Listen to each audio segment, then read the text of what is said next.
ఉత్తరాంధ్ర ప్రజలందరూ కూడా ఎన్నో సంవత్సరాలుగా ఎన్నో దశాబ్దాలుగా ఎప్పుడా అని ఎదురు చూస్తూ ఉన్న సౌత్ కోస్ట్ రైల్వే జోన్ అన్నది మన విశాఖపట్నానికి రావడం, అలాగే ఇప్పటి యువత అందరికీ కూడా నిజంగా ఒక వరం లాంటిదని చీఫ్ మినిస్టర్ గౌరవ శ్రీ నారా చంద్రబాబు నాయుడు గారు, అలాగే ఐటీ శాఖ విద్యాశాఖ మంత్రివర్యులు శ్రీ గౌరవ నారా లోకేష్ గారు, వైష్ణవ్ తేజ్ గారితో ఉన్న సత్సంబాలతో, అలాగే కేంద్ర ప్రభుత్వంతో ఉన్న సత్సంబంధాల వలన ఈరోజు మనకి ఇంత గొప్ప వరాన్ని తీసుకొచ్చి ఉత్తరాంధ్ర వాస్తవ్యులందరికీ కూడా ఇవ్వడం జరిగింది. అదేవిధంగా దేశ విదేశాలతో కూడా సత్సంబంధాలు ఉండడం వల్ల అటువైపు గూగుల్ కానివ్వండి, అలాగే ఇంటర్నేషనల్ ఎయిర్పోర్ట్ కానివ్వండి, ఇలా ఉత్తరాంధ్రలో ఉత్తరాంధ్ర స్వరూపం మార్చేంత ఇదిగా పారిశ్రామికంగా, ఆర్థికంగా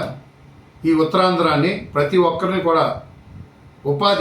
ఉద్యోగ అవకాశాలు వచ్చే విధంగా ఒక కంపెనీ వచ్చిందంటే స్వచ్ఛందంగా కానివ్వండి, పరోక్షంగా కానివ్వండి, ప్రతి ఒక్క చుట్టుపక్కల ప్రాంతం అభివృద్ధి అవుతూ ప్రజలు కూడా అభివృద్ధిలో భాగస్వాములు అవుతూ ఉంటారని చెప్పేసి మీడియా ద్వారా మీకు తెలియజేస్తూ ఉన్నాను. రావాల్సిన మన ఆర్థిక వనరులన్నీ తీసుకెళ్ళి ఒరిస్సాలో పెట్టడం వల్ల ఒరిస్సా అభివృద్ధి అయింది తప్పితే గతంలో మన ఉత్తరాంధ్ర అభివృద్ధి అయితే చెందలేదు. కానీ ఈ రోజున సౌత్ కోస్ట్ రైల్వే జోన్గా కేకే లైన్ ద్వారాగా వచ్చే ఏదైతే గూడ్స్ ద్వారాగా వచ్చే రెవెన్యూ ఉంటుందో ఆ రెవెన్యూ అంతా కూడా మన సౌత్ కోస్ట్లోనే రెవెన్యూ డిపాజిట్ అయ్యిందనంటే ఆ వచ్చిన తాలూకా ఈ రెవెన్యూని అభివృద్ధి కోసం వినియోగించే విధంగా రైల్వే వ్యవహరిస్తుంది. అదేవిధంగా రైల్వేలో రిక్రూట్మెంట్ ఆర్ఆర్బి బోర్డు ఏదైతే ఉందో రైల్వే మనకి ఆర్ఆర్బి బోర్డు ఎప్పుడైతే మనకి విశాఖపట్నంలో వచ్చిందో ఈ ఉత్తరాంధ్రలో ఉన్న యువత అంతా కూడా రైల్వేలోని ప్లేస్మెంట్ అవుతారు. రైల్వేలో ప్లేస్మెంట్ అయ్యారంటే ప్రతి ఒక్క ఉద్యోగం మీద సుమారు 4 నుంచి ఒక కుటుంబం ఒక 4 నుంచి 6 మంది దానికి జీవనోపాధిగా